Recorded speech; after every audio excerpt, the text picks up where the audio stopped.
Yes. It's the Raphael Dawkins with the Combat Radio. And let's get into this. Okay, so the Dazn CEO updates the Anthony Joshua situation for August the 12th. As we know, those number plates.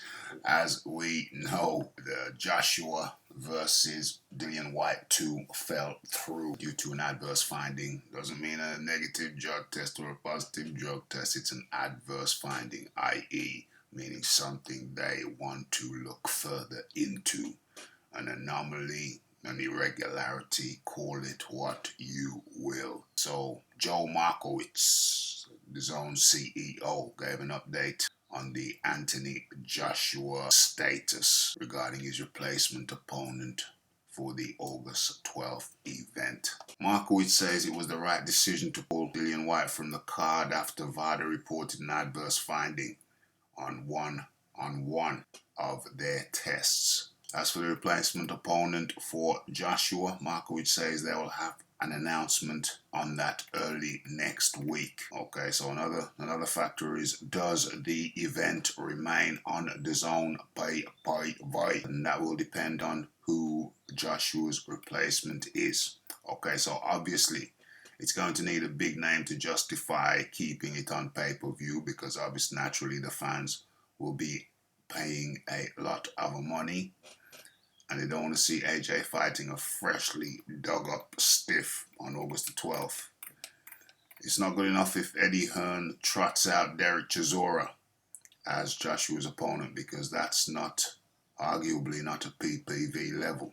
Chisora's previous fight was with the big Dazn, Fury, Luke, and that was a PPV. So what's going on here? Why can't this be a PPV? Although I agree with him that it should not be. I mean, I don't want to pay PPV money for that. But then, you pay PPV money for his previous fight against the big Dazn, Fury. There are a list of names, potential candidates up in here. We have Jared Anderson. Some dandies were talking about, Jared will take out Joshua in 3 rounds. Ha! He went up against a guy that Joshua took out in a couple of rounds and struggled for 12.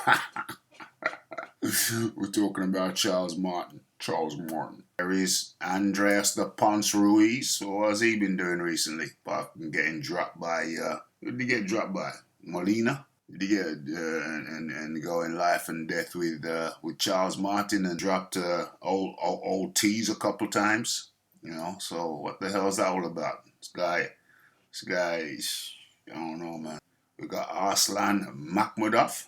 He's knocking people out. He's built like a Russian shot putter. He's got that nervous twitch. Keeps on twitching, like, that guy had to something about Mary. You know what I'm saying? All he needs is the boils now to go with that. Top it off.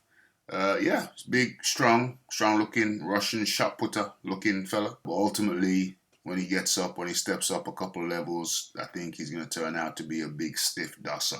All right, we got Filip Hrgovic. That would be a good opponent, but is he going to take it at 1 week's notice? Is he in the gym? I mean, highly unlikely. Although that would be a good name. Then we have Frank Sanchez. Okay, very good, very worthy opponent. But is he going to take it on a week's notice? I don't know. And is that the right call for the purpose of this fight? What was the purpose of this fight? Martin Bakoli in the ring. Yeah, I like that fight. Martin, high output guy, but I mean, this fight was to prepare Joshua for a Wilder. I don't know if Bakoli is the guy to prepare Joshua for Wilder. So now I think about it properly. Yeah, Arslan Makhmudov, a heavy puncher, moderate output. I think he's the closest thing on this list to a Deontay Wilder. That fight now, word is due to take place, penciled in for early 2024.